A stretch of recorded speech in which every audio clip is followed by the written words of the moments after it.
Hi friends, welcome to the Pratheesha simple recipes. నా స్టైల్లో fruit custard ఎలా చేయాలో చూపిస్తారని ఇందుకోసం స్టవ్ ఆన్ చేసి ఒక పాత్ర పెట్టుకొని మీకు కావాల్సినన్ని పాలు యాడ్ చేసుకోవాలండి.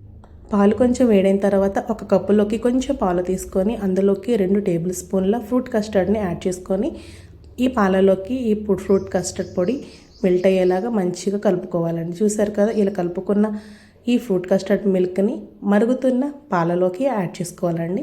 మొత్తం అంతా కలిసేలాగా బాగా తిప్పుకోవాలండి.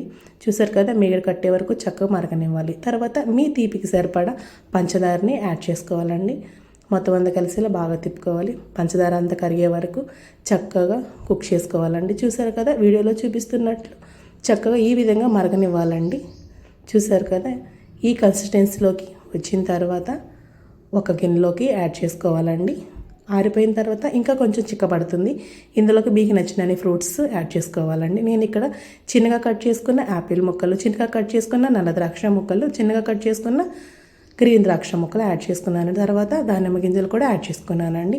చిన్నగా కట్ చేసుకున్న బనానా ముక్కలు కూడా యాడ్ చేసుకున్నానండి. మీకు నచ్చకపోతే స్కిప్ చేసేసుకోవచ్చు. మొత్తం అంతా కలిసేలా బాగా తిప్పుకోవాలండి.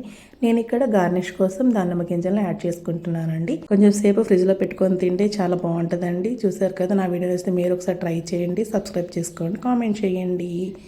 సమ్మర్లో కూల్ ఫ్రూట్ కస్టర్డ్ రెడీ. అంతే సింపుల్. Bye friends.